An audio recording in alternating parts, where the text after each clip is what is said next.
hari ukudebukirwa mu vyerekeye umugambi wo gucandaga abana canke kwijajara yuko ico kiza catujijwe kitakibaho, hakabura bijya vyo kuza barasuzuma bagasuzuma mu gihugu cyose ingene ico kiza cifashe. Nibaza yuko ahanini nico bituruka ko umuntu agiye kubiraba muri iyi minsi cyane muri iyi myaka iheze, ico kiza gucandaga abana kuva ku myaka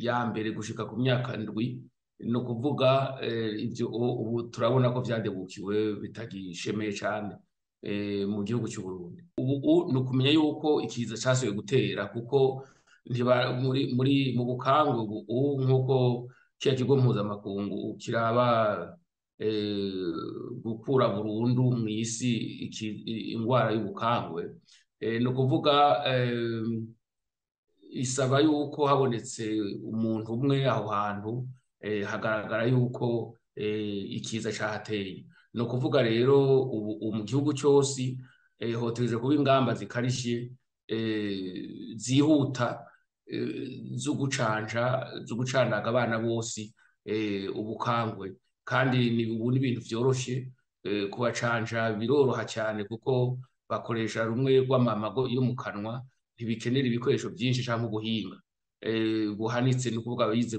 nko bijya byo gushira imiti biciye mu nshinge ntibikiriho.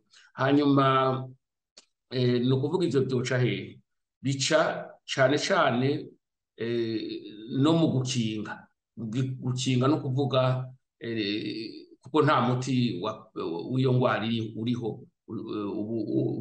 ni gukinga no kugira isuku n'isukura.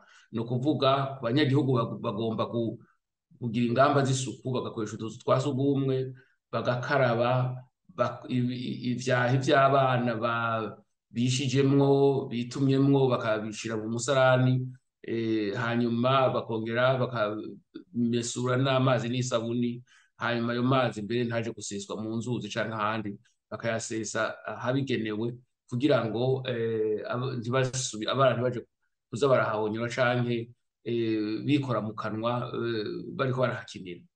Ni ukuvuga ko musanzwe muzi mwese ko iyo migera ica mu kanwa, ni ukuvuga nta handi ica, kandi ikaba mu mihogo no mu mara. Niyo mpamvu kenshi uyibona mu misahani iyo abantu bagiye kwituma bakaja ni ukuvuga kumesura ivyahi mu myonga hariya mu migezi.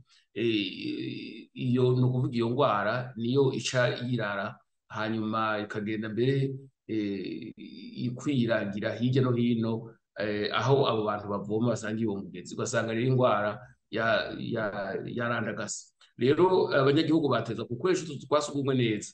Abo bana badashobora kwicara ku tuzu twa sugumwe bakiri bato bayigwara, ni ukuvuga b'impinja canke bita renuriso mu Gifaransa, ni ukuvuga barya bana batarakwiza imyaka 2, iyo babihije bagaheza bakabahanagura neza, bakaboza n'agasabuni, hanyuma imyanda yabo bakayishira mu tuzu twa sugumwe, kandi bakamesurira n'ivyahi vy'umwana, bakamesurira n'isabuni hirya, ntibabitware mu isoko canke mu migezi basanzwe bavomamo. Hanyuma ku ruhande rwa leta n'ubushikiranganji bw'amagara y'abantu, birumvikana nuko bafata ingamba zikarishe zo gucanja abana bose mu gihugu cyose, kandi bakagera ku rugezo rw'100%, bagasubira gufata ingamba zikarishe nk'uko bari barazifashe ubwa mbere mu gihe bagituza hareze imyaka itari mike. Rero ivyo bica mu kwigisha abaganga kugira amakipe, ni ukuvuga abantu, imigwi y'abantu bizobereyemwo bisubira igakwiragira mu gihugu hirya no hino, urugo ku rugo, kurya babikora kera.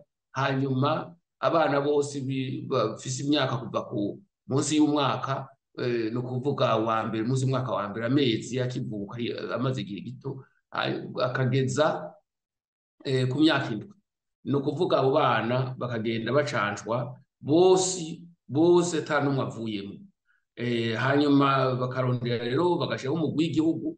Ivyo ntibikorwa gutyo ngo bikorwe mu gihe hari kiza babishyire mu mugambi uriyentegere, bimwe bavuga imigambi ija mu biro byo mu ntara canke byo mu madistrict y'amagara y'abantu canke mu mavuriro asanzwe, babikora nk'umugambi w'igihugu.